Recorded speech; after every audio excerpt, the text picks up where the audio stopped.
a red flag flying here.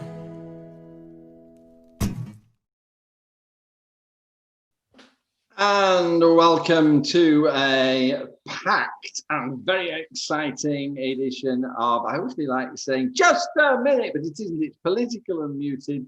And I have with me four excellent players of three of the dream team, and they're going to be sharing their wonderful thoughts with us as the evening goes on. Hello, Paul. Hello. Special day for you.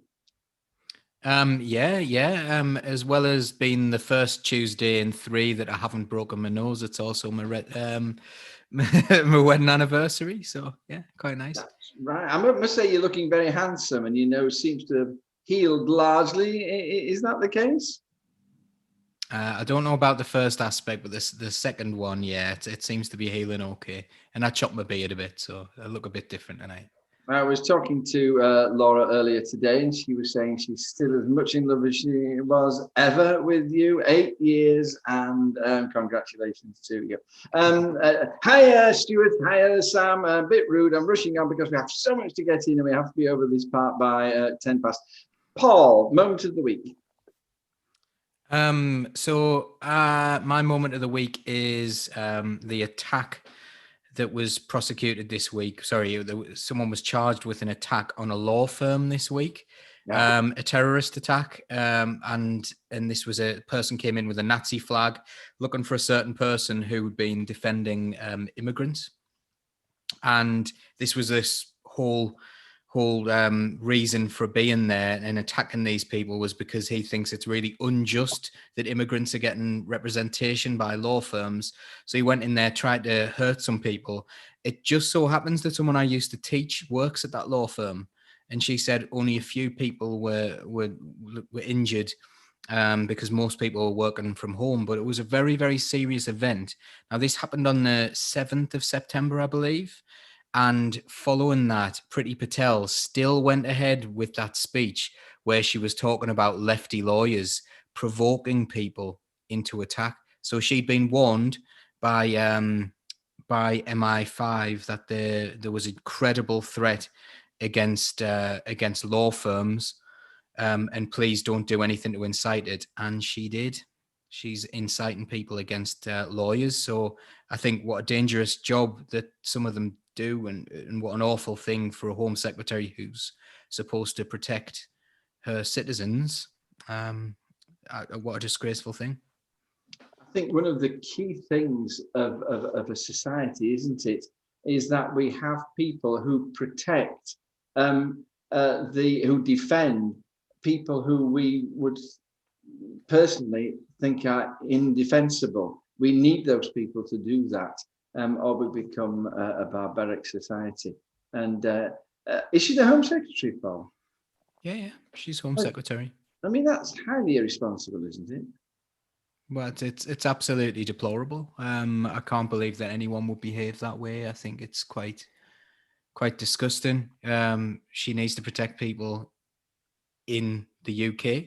You know, she's in charge of security. She's in charge of the police force. She's in charge of MI5. She's in, it's absolutely disgraceful. So yeah. Thank you. Moment of the week. Stuart, moment of the week, please. My moment of the week might sound a little bit personal. My wife is actually, she's a social worker, and she's left one team, and she's joining the adoption team on Monday coming to hopefully get a bit of better work-life balance. And obviously at the moment she works primarily from home, and it just made me think how little the government's actually done to kind of set boundaries for people working at home. Yes. To guarantee space to actually have some life, rather than waking up, going straight to work, working all the way through, going to bed, which I think is taking its toll on lots of people right now. I was complaining. I mean, obviously your wife works much harder than me, and in a proper job as well. But the fact is that I was just complaining about the same thing, that you get up in the morning, you sit down at your computer and you go to bed at 10 o'clock at night, and you've just been working through all the time. And where is there any life there at all? Adoption is really important, isn't it? We've got a big push on adoption. Is she part of the Durham County Council team? Does she work for the council? She is, yes. Sort of, I mean, there's a big push on seeking adoptive parents at the moment. Yeah, obviously massively important. Yeah, essential for giving children the right start in life. Thank you, Paul. Stuart, moment of the week. God bless you. I hope it works out with your work-life balance, and an important issue for all of us. And us, Samantha. Me. Last, I wonder why I'd chosen you last. Moment of the week, Sam. I am going to go there. Yes, I have got to mention Councillor Irene. I'm going to double check.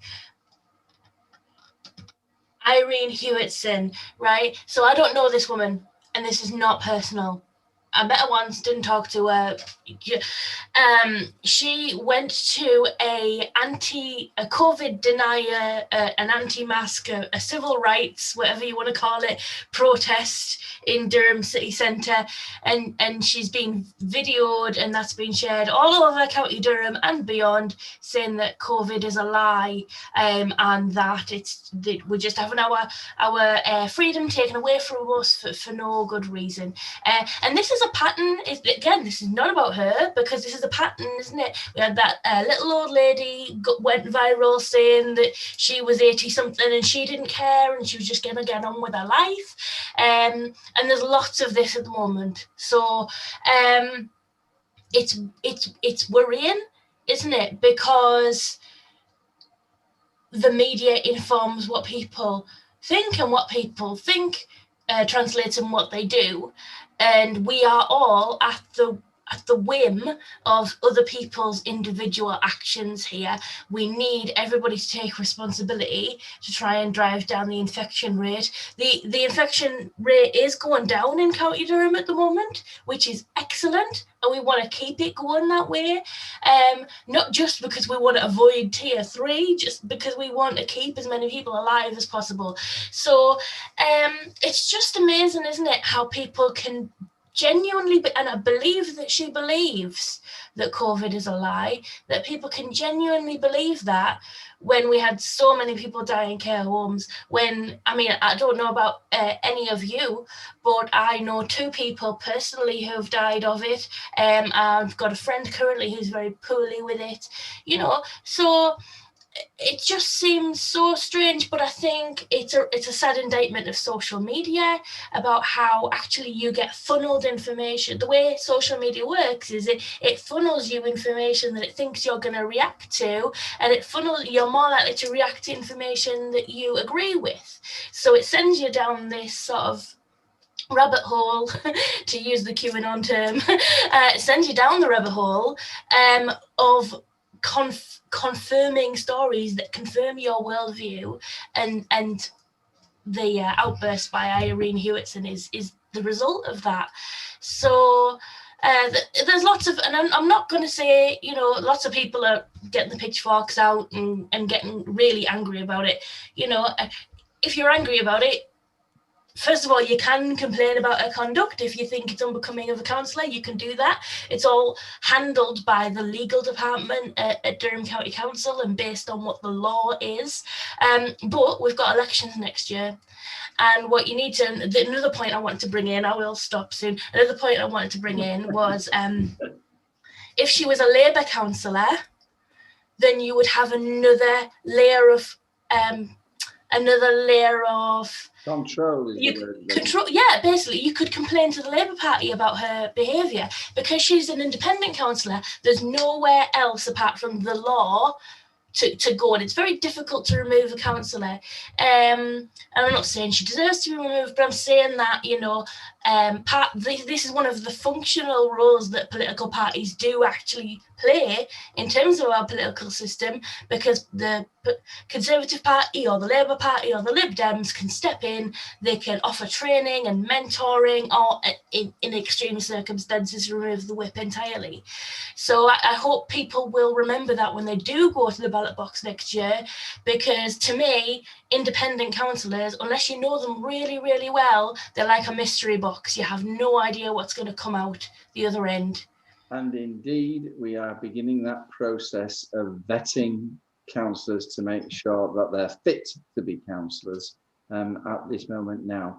Thank you, Sam. I'm going to rush on. I'd love to talk to you about it. I've put QAnon as one of the topics for discussion a number of times, and people just don't want to talk about it. I think it's one of the most important and interesting topics in our political scene today. But unfortunately, we need to move on. We need to go. Now it's time for the big story. And we are joined by my boss. You are about to witness sycophancy on a scale never before witnessed on political. This is Carl Marshall. He is the portfolio holder for Economy and Regeneration at Durham County Council. And what an honour and a delight to welcome you, Carl. Thank you for coming on. Thanks for that introduction. No pressure, John. It's okay, it's okay.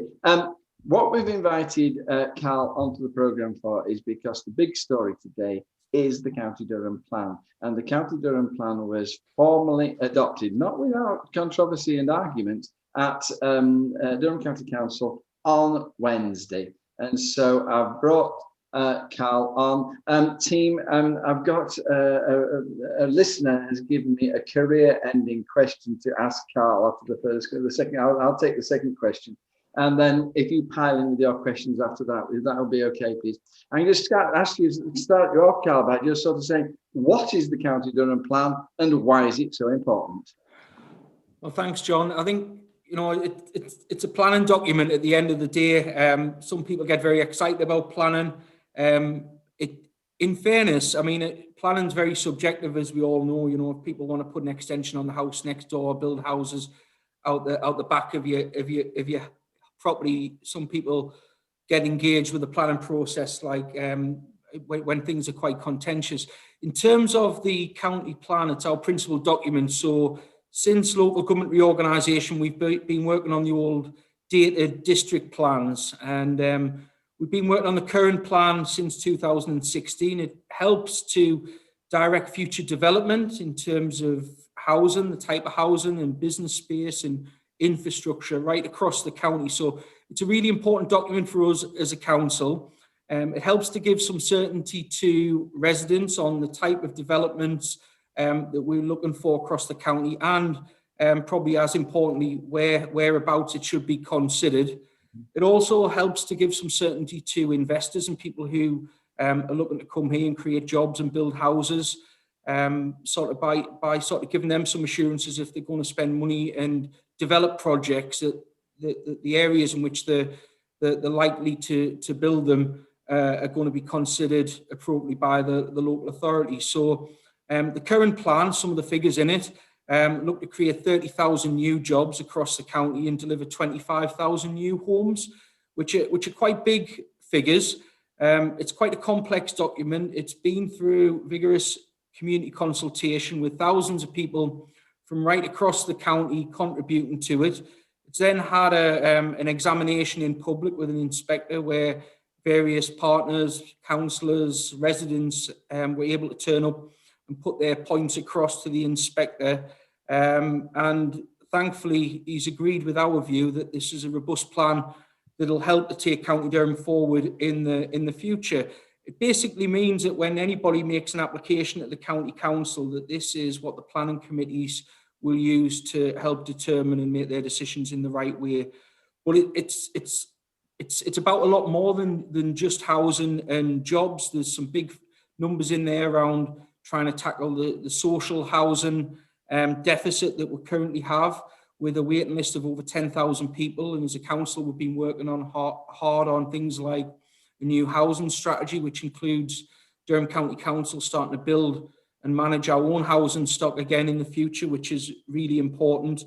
It also does some really important things around protecting the environment and helping deal with climate change, which I know is an issue that's close to all of our hearts, but yours in particular, John, being the council's climate change champion.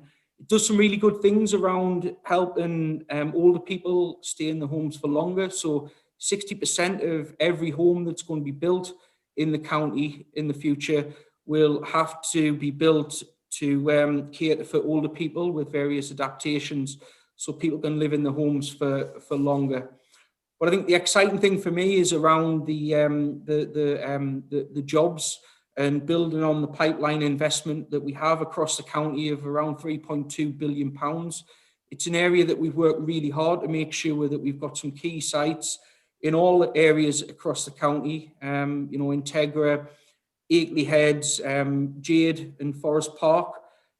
So obviously we see those as what we're calling key strategic sites, but in effect, what that means is they're important for us because we think we can fit lots of jobs into those parts of the county because of the location and the infrastructure that's in those areas. And I think the big thing for all of us with this is that, austerity has hit us hard over the past 10 years through various governments, through the Tory Lib Dem coalition and through the successive Tory governments after that.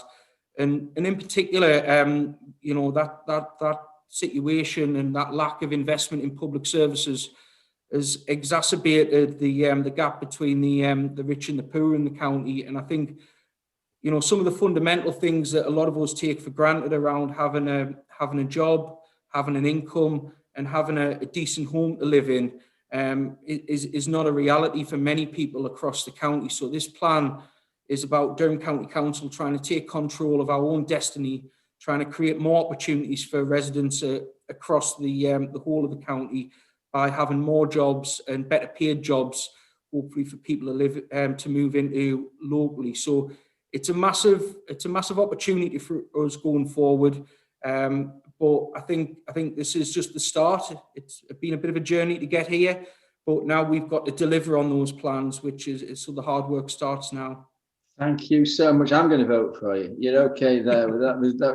And have you noticed how he doesn't and ah like I do? So that's the difference. I've got here's your career. And a listener wrote in with this question. And they referenced a GRT family in Nottingham who had been living on a plot of land. The council had told them that they weren't allowed to live on that plot of land, and it had gone to the High Court, and the High Court had overturned that decision because Nottingham didn't have a local plan. And the question of, until they were allowed to live there. So the question was this: will our County Durham plan give the County Council more power to stop that kind of thing happening? Yeah, I mean, I think for me, a lot of the planning legislation is tied up nationally through the National Planning Policy Framework, which will sound like a load of gobbledygook for many of the people who are tuning in. But we've got to deliver everything within the planning framework underneath that national legislation. And obviously, we've taken enforcement action where we've been able to, against a number of residents across the whole of the county, and that's the right thing to do.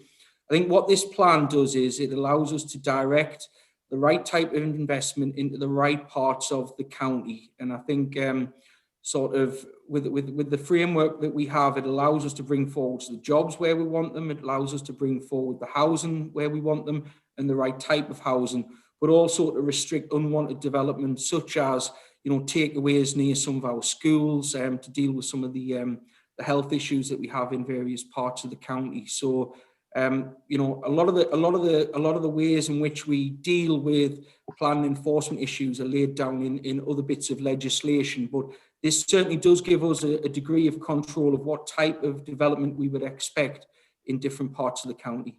Thank you. Masterful. Right, I'm going to bring in the rest of the team now. Anybody want to go first? Stuart. How long is the plan relevant for?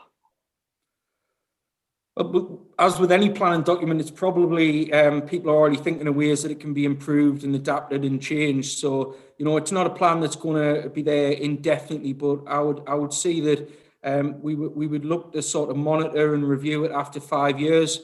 But I think certainly for the next 10 years, this is going to be a significant document for us as a council. However, because there's a whole host of different strategies and policies that are linked into this, I think we need that flexibility to be able to adapt and change depending on the climate as we move forward.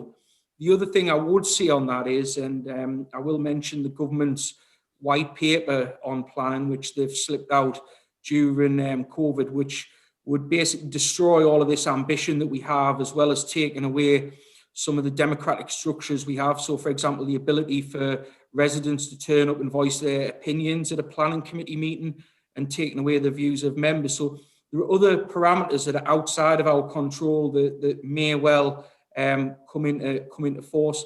I think on that government white paper in particular, the Labour group and the County Council have made quite a robust response to the consultation. But you know, that would be detrimental. It would destroy any ambitions we have for jobs or housing in the county, and would be a massive setback, not just for Durham but for the whole of the north, I think. Thank you, Paul. Firstly, well done for not throwing the JRT community under the bus there. I really like that, because I know that Durham County Council want to work with the JRT community rather than against them, which is absolutely vital. What I was going to talk about is transport infrastructure. Now, in County Durham, rail's very, very limited. So really, we're talking about, like, kind of, if we want, it's either car, bus, or bike, really, for sensible means of transport. Maybe horse for some people, I guess. But you know, what plans have we got there? And given that today the Labour leader has driven his SUV into a bike, it's a very, very dangerous thing to do, cycling. So what plans have we got with regards to segregated cycleways, for example? Two things before Carl said, hang on, Carl. First of all, the reason that Keir Starmer knocked over that cyclist was that he indicated left but then turned right. That's the thing they're saying. The second thing is that asking Carl about transport is like asking my son about concrete. Carl, you have 3 minutes and I'm going to stop you. All right. Carl is one of the national experts on transport. Quick canter through then. I think the biggest thing, and you picked up on a really important thing for our communities, but I think one of the biggest things we can do to unlock the economy in the region and to fast track the delivery of the jobs and the homes in the county plan is to get some more capacity and resilience in the East Coast Main Line. I think that would help with some of the journeys and some of the connectivity issues that we have as a region. So if anything goes wrong on the East Coast Main Line, because a lot of it is dual tracked only between York and Newcastle and then on Edinburgh, the whole network comes to a standstill. You know, trains are very unreliable. It's because there isn't enough resilience in the network. So I think the government really do need to put the hand in the pocket and bring forward those plans.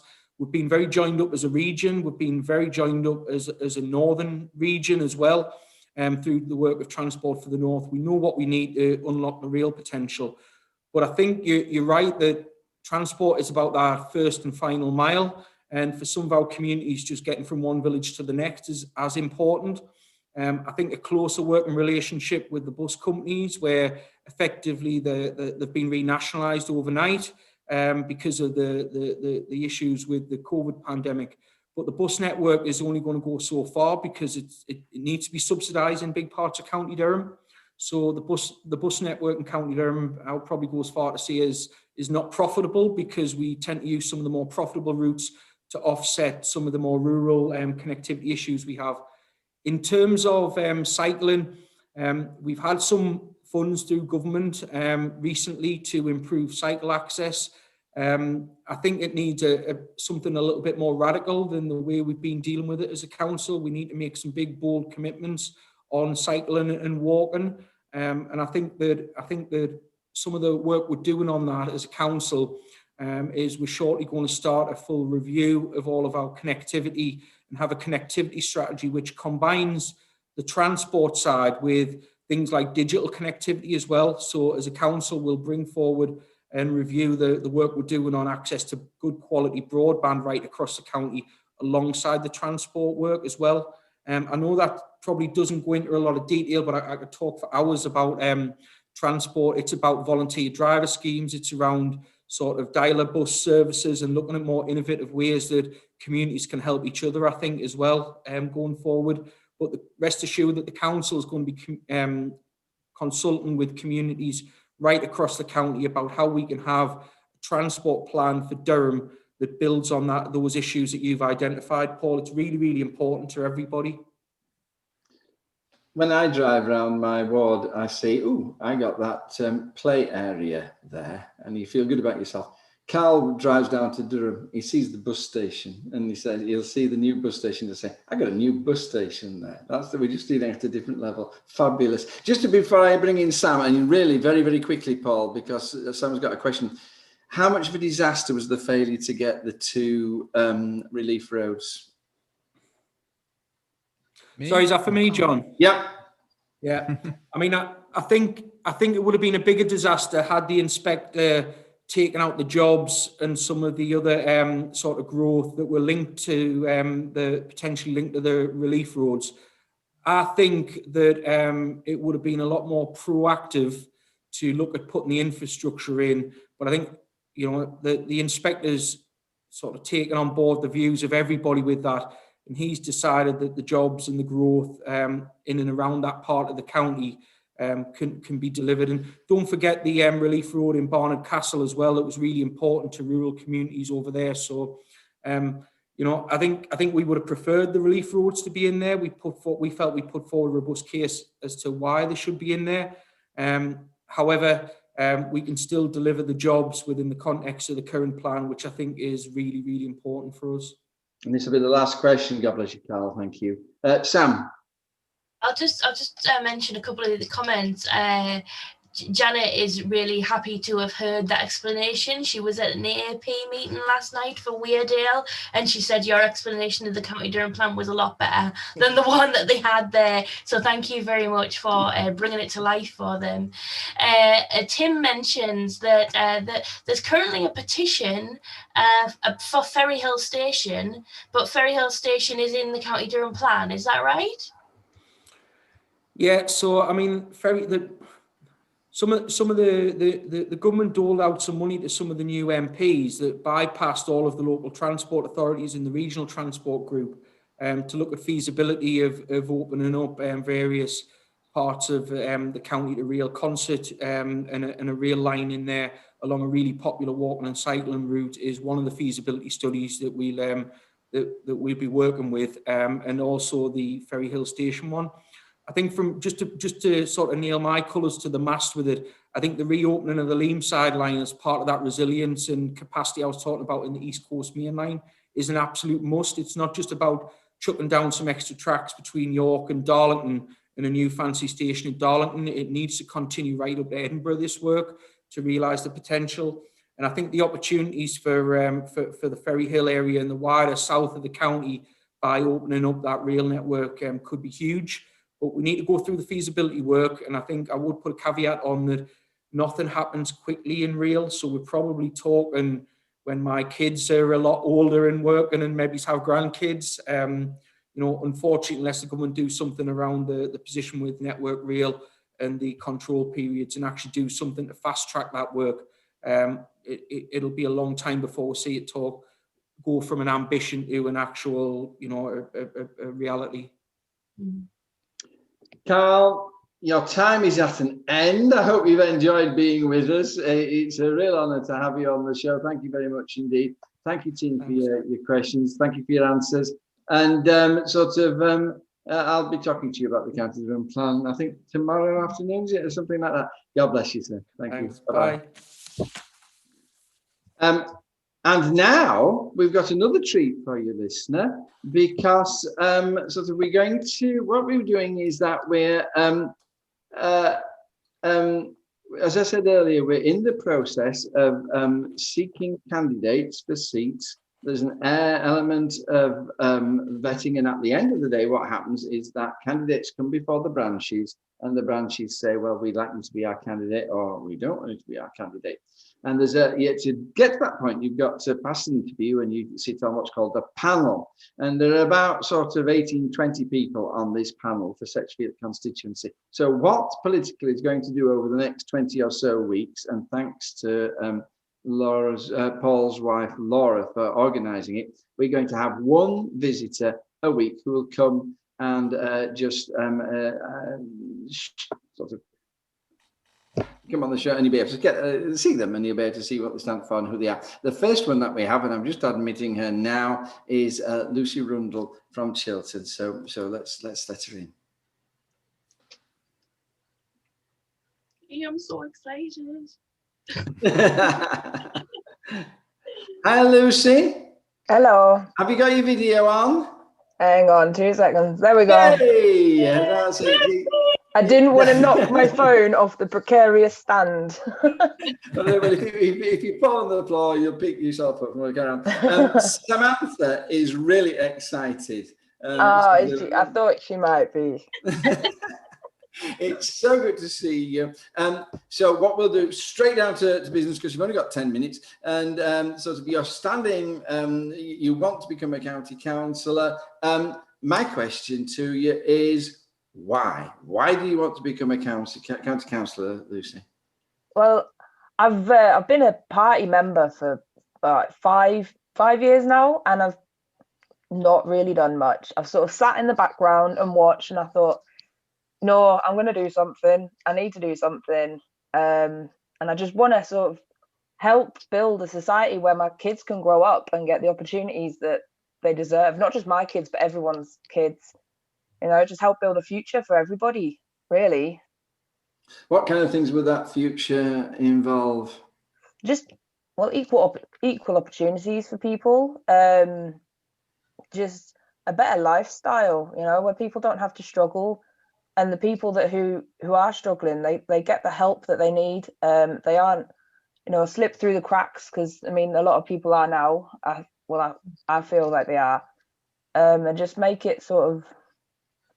I think we need this community spirit back together. I mean, especially now more than ever. A lot of people haven't seen friends and family for months, and now, you know, we're going into another lockdown possibly, and I think it's more important than ever to just help the community and just, you know, rebuild it. Paul. I love that. I love that you said help, because that's really what it's about, isn't it? You just want to help. So what particular thing would you seek to do as a county councillor if you were elected?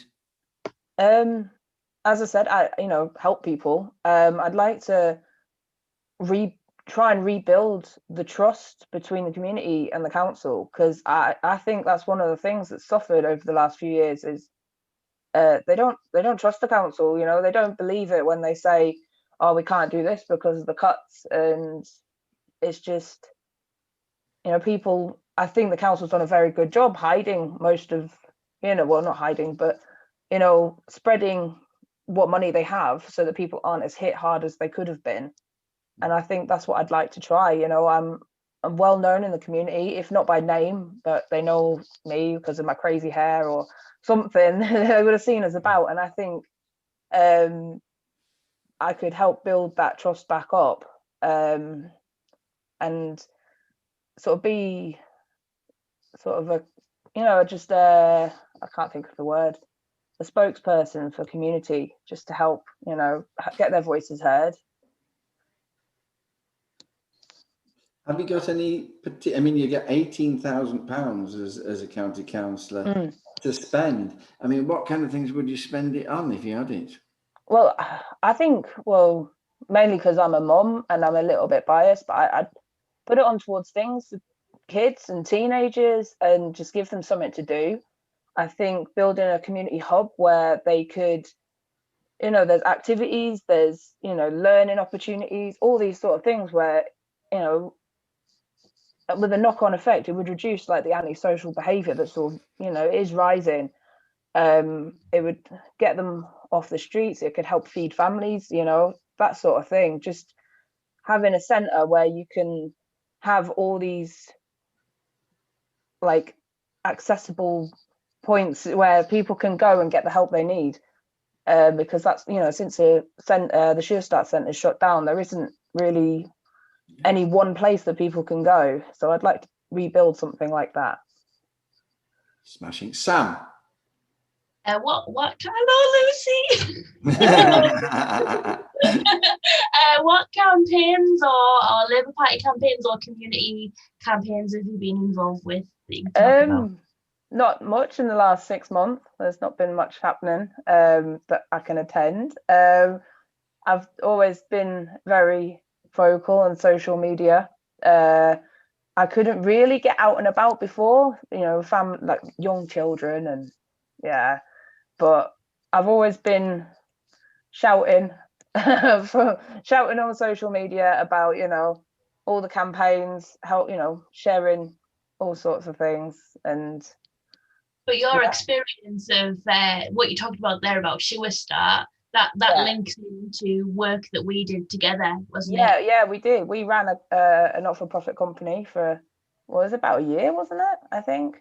Yeah. Replacing those services that were lost when the cuts closed the centres, and I do miss doing that actually. You know, it's one of the, you know, it was very socially fulfilling, helping families, whether it be breastfeeding or slings or even the mental health groups. It was all, you know, I enjoyed doing that. And even the other side of it where we did the food I'm trying to think, the pay as you feel stuff where, you know, we help feed people. That was good as well, you know. But yeah, we haven't, it's been a shame that we don't do that anymore. Let's start something up again. But I think, I mean, you know, not to put words in your mouth, but I think once you've dipped your toe in that and you realise, you think you're putting on some breastfeeding support here and, you know, doing some food work here, yeah, you then realise the gulf of work that is required, the sheer volume of stuff. So I think definitely getting more involved in politics, that, you know, it's one of the reasons I got more involved, because I just hit this ceiling where I was like, I can't do anything else as a private person. Well, you're not just helping them feed their child, you know, you're getting the social interaction, they're also getting signposted to other things that they need. And, you know, even when the Sure Start centres were out, they had all these courses on that you could go to help learn how to feed your family for £20 a week and things like this, learn how to cook. And I just think now more than ever, it's more important that people get the help they need. There's some brilliant, if you get elected, there's some brilliant committees that you need to go on. You need to go on the Children and Young People's Committee, Scrutiny Committee. And what that does is it actually, you will be criticising the work that the officers are doing and in sort of telling them how you want them to do it, asking them the difficult questions. And then there's the corporate parenting panel as well, which is absolutely fantastic, where every councillor is a parent to, including those who are not on the committee, a parent to the looked after children in the council. And your job is to make sure that the homes are running properly and the adoption service is doing its job properly, and that we're looking after our children properly. It's spot on for you in that situation. So thank you very much for joining us. Well done. Well done. You know, you were very apprehensive before you arrived. I was more worried because when I get nervous, I just can't stop talking. I just, stop babbling. Well, so we gratefully came on, and the camera didn't fall on the floor either. So it's a win-win situation. Thank you for joining us, Lucy, and all the very, very best in your campaigns as you go forward. Bye-bye. God bless you. Bye-bye. Bye. Right. We've done the big story with a guest. We've given our candidate. run out.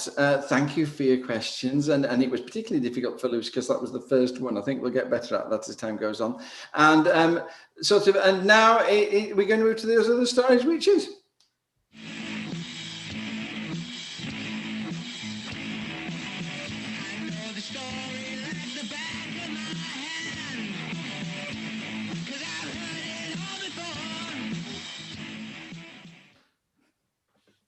It doesn't sound like you, Paul, but sort of I'm becoming increasingly fond of it. Sort of it'll be there forever.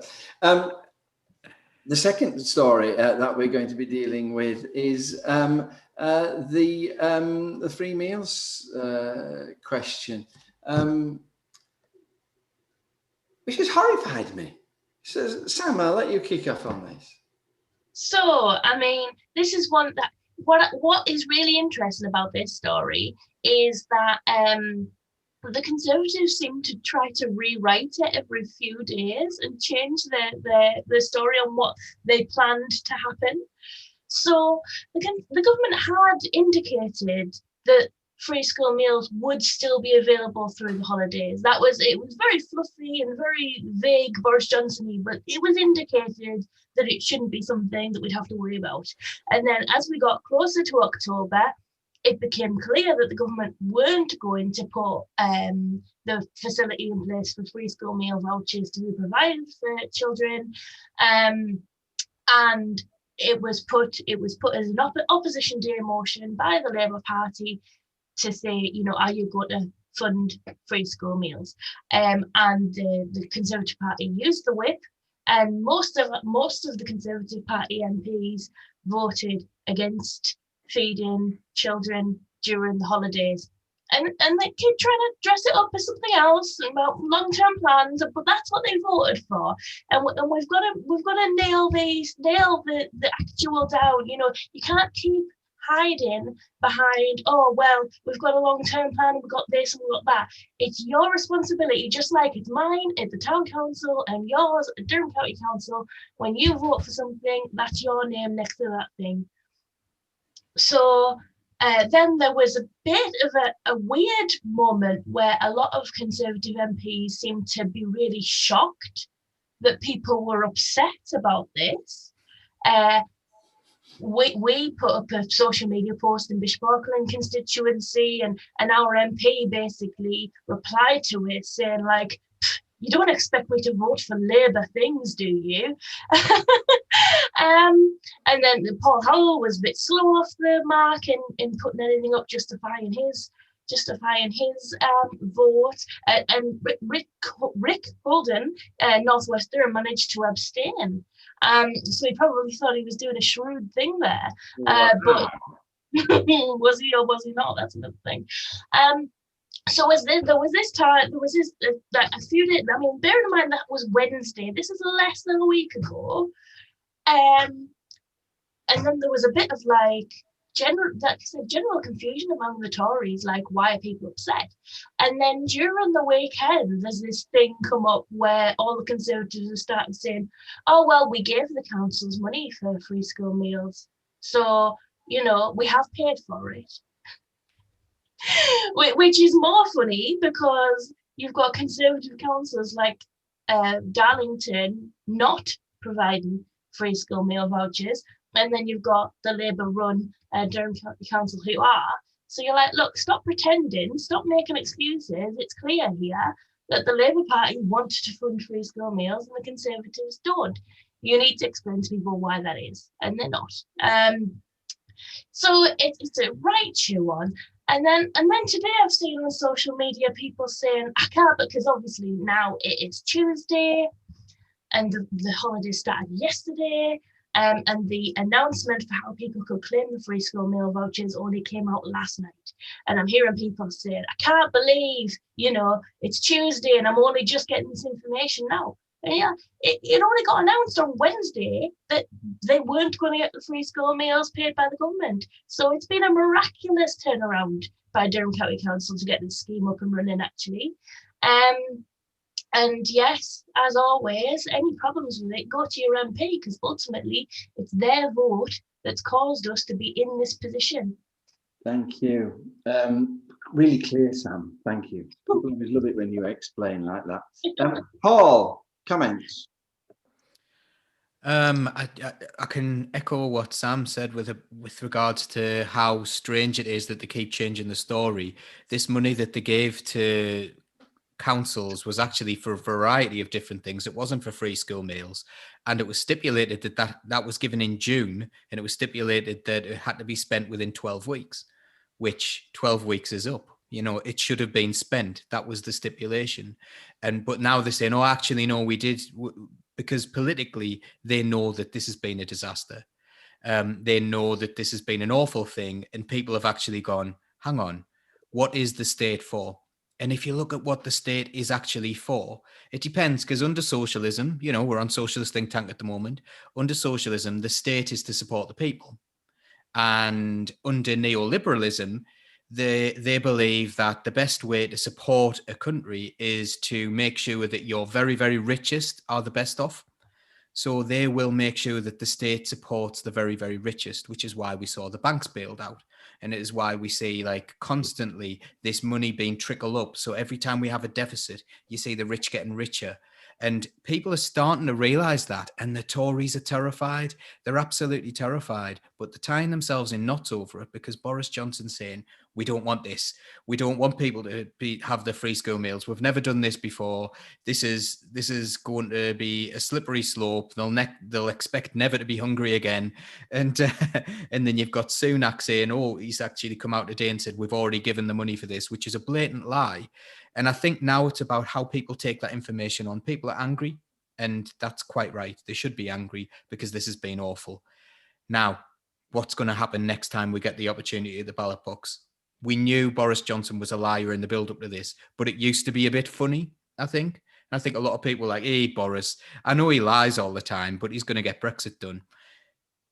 This is what people have voted for. And I don't think people have voted in bad faith. I think people went along with what the media perception was, that like, oh, dear me, Jeremy Corbyn's going to be the worst thing that's ever happened to the world. He's going to feed children, maybe.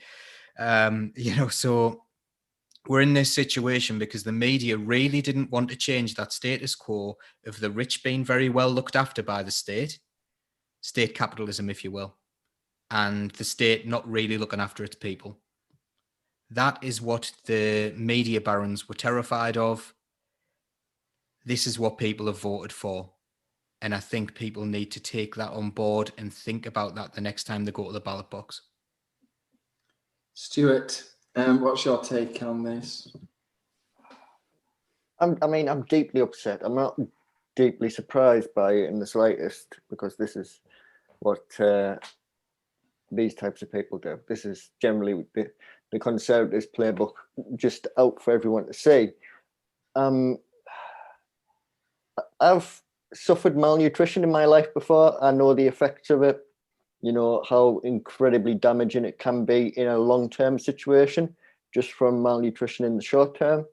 I can't see how any Tory who had voted for this might have experienced that in their life and still voted for it. Deeply upsetting. I mean, what's happening is the Tories are saying that this money will just get spent on drugs and prostitutes. I mean, I find that deeply outrageous. Well, that's what you get, apparently. If you question them, you'll be called an addict. Or if you question, you know, if you ask for help, you'll say, you get told you're going to waste the money. And it's so wrong. I mean, people in poverty in this country, like 3/4 of the people in poverty in Britain right now are working. Yes. You know, they're not wasting money. They're trying very hard. You know, they're working very hard for their poverty, and it isn't good enough. I mean, do you see any chance, Stuart, of the Tories U-turning on this? It seemed over the weekend that there was a big move, even within the Tory party, to get them to U-turn. But I think they've hardened their stance. What's your take on this? I think they're going to stick with it, and we're going to face similar battles again in the future over pensioners or care for the elderly. We're going to see this repeated over a number of years, and it's going to become a deeply bitter battlefield. We'll be told that we're, politic and playing games. That's the most insidious and nasty thing. That immediately you sort of say, I'm not happy about this. Oh, politics. Really makes me angry. Paul, we're out of time. Last comment, and then I'm going to move on. I was just going to comment that Conservative Party HQ now seem to be feeding the Northern MPs who are now really worried about losing the seats. They're feeding them this line that this money's already out there. And we saw Paul Howell release a statement that was pretty much exactly what several other MPs have gone for. So Paul Howell didn't go as far as I think it's Ben Bradley, isn't it, who said that people would be just using it in brothels and crack dens. But, there's all sorts of complex issues around this as well. There's also energy poverty. So there's all sorts of people putting in the two penn'orth saying, oh, I can get an egg and it's 13p and I can cook for 100 people for 3 weeks and stuff. And they're saying you just freeze this and freeze that. But a lot of people actually can't even afford the energy to cook the food. They can't afford the gas for the hob. They can't afford the freezer to freeze the food for a week. So these things are really, really complex. My preference is make sure people have enough money to eat and make sure people aren't living in poverty. Surely, as the 6th richest nation in the world, that should be a bare minimum. I think you've hit the nail right on the head there. The fact that sort of these people say, well, I lived on £57 for a fortnight and I managed it, but you have an infrastructure and you're living in a lovely house. And one of the big problems with benefits of all kinds and poverty wages as well is that actually you can feed yourself until you need a new pair of shoes and then until the washing machine breaks down, and then it all goes to pot. And what do you do then? Well, you borrow some money, so then you start servicing debt and it all begins to fall apart on you. And sort of we do just not give in people enough to live. We give them enough to tide themselves over maybe for a few weeks. But when you're stuck on this long term, it's a disaster. And I've talked far too long, because our last story is about Burnham versus Boris. I think, Paul, who do you think won? I mean, everybody was, I'm saying everybody, a lot of people in the North were on Burnham's side. But I think, do you not think that Boris won? Sort of talk to us about this. Tell us what was going on and what your verdict was. Okay, so the government wanted Manchester to go into Tier 3, and Andy Burnham, the mayor, didn't want that to happen without people's support being guaranteed. He wanted the 80% furlough wages to continue, which they had said they wouldn't. So basically, the government have put these Tier 3, they've put this Tier 1, Tier 2, Tier 3, but as with everything they do, it wasn't well thought out. They hadn't planned, well, actually, what's going to happen if we're telling people they're not allowed to go to work? Like, how are they going to survive? So they've come up with this other thing, which is like 2/3 of your wage and a big old mess of different regulations. Everyone was very confused. Andy Burnham fought his corner for the people of Manchester, and people were saying, "Oh, Andy Burnham's greedy" on the Conservative side. Again, getting like as if Andy Burnham was like, "I demand £60 million for myself." So I think morally, Andy Burnham's won. But we've still got a Conservative leader. We've still got Boris Johnson in charge. And that is where we are as a country at the moment. So none of us are winning. So Andy Burnham isn't winning. The people in Manchester aren't winning. And the ridiculous thing is, Chris Whitty has said, and barely anyone's even talking about this, Chris Whitty has said that Tier 3 restrictions aren't going to do anything. They aren't going to stop the spread. So people are going to be put into Tier 3.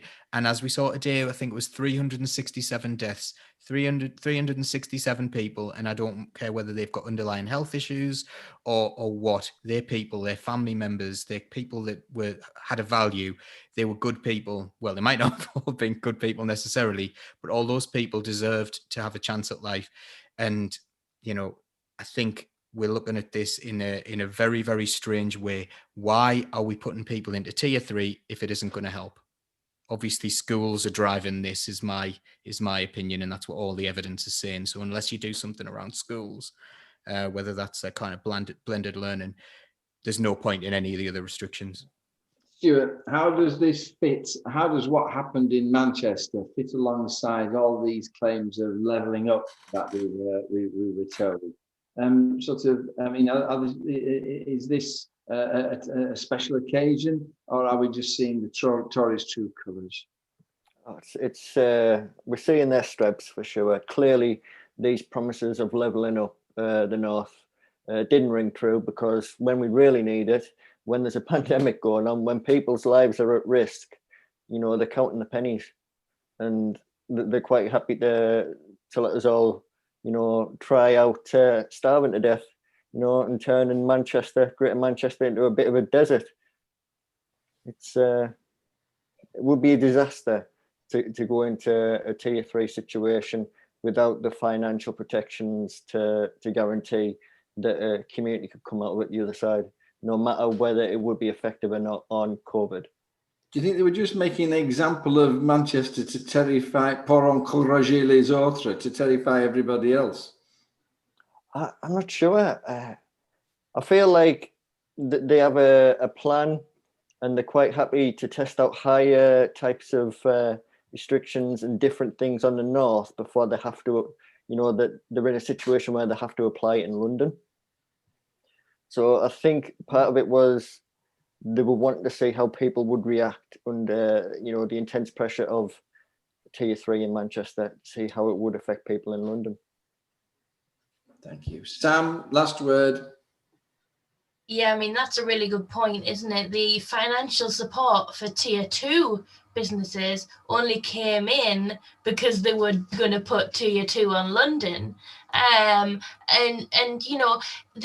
it's such a privileged idea that it's all right because you can backdate the money, right? Not every business is going to survive long enough to be able to claim that money. Because if you've already shut up shop and you've already filed for bankruptcy, you can't go, oh, hang on, let me have that back, please. That's not how it works. If you've already laid off your staff, this whole thing about, we've got this type of furlough, we've got a new furlough thing, we've got a different type of furlough thing, all coming in 3 months after the redundancy has had to start, because these things don't happen overnight. You can't just, turn around the night before your staffs are going to be laid off and go, actually, we're not going to lay it off anymore. That's not how it works. The process needs to happen a lot sooner. And it's just so strange to me. Like, I think I always think 2 or 3 steps ahead of myself. I'm always thinking 6 months ahead and a year ahead. I can't believe it. Just feels like we're being governed by people who wake up on the morning and see which way the wind blows. It's absolutely staggering. Thank you. Two things I got to say. First of all, yes, you're right. With COVID, you've got to think a month ahead. You've got to do the things now to stop something happening in a month's time. And we're continually firefighting what's happening now. And it's too late. We should have done that a month ago. And it's all political winds blowing and sort of firefighting and sort of thinking of things afterwards and not proper planning. And it's a disaster, isn't it, really? It's horrific living through it. And then you worry and wonder, why people are angry and stressed and taking extreme stances and blaming everybody. Blaming even those people aren't. It's horrific. You are fantastic, you three. I've sat and listened to you, and you don't and ah like I do. You have different styles. And my golly, listener, you are privileged to listen to these three every week. And what a brilliant show tonight with Carl Marshall, who is the expert on the economy and the plan and all that and transport. I mean, wow, to have him on the show. And then Lucy, wasn't she great? If you haven't enjoyed tonight's meeting, then there's something wrong with you. There you are, and you need to go and give your head a wobble, as they say on the social media. It's been fantastic. what I'm going to do is this. I'm going to say goodbye to everybody, and then we're going to play No Pasaran. And sort of that's the time when we're just going to go make ourselves another cup of coffee. And you can put your comments and questions like crazy onto the comments. And then Sam takes control of the second half of the program. And we'll see what you've had to say about the and it's like kind of any answers. You know, we don't have any questions now. This is any answers. So now some of you leave us, and you're absolutely welcome to. God bless you. Thank you for coming and being with us for this hour. We'll be back next Tuesday with another person and some fabulous stories and toxic attitude at Durham University, which I've delayed until next week because I got somebody in to come and tell us about that next week. So we'll be doing that. And so thank you for being with us. Paul, say goodbye. Stuart, say goodbye. Goodbye. Sam, say goodbye. Bye. Perhaps see you in 4 minutes' time. No Pasaran. We'll keep the red flag flying here.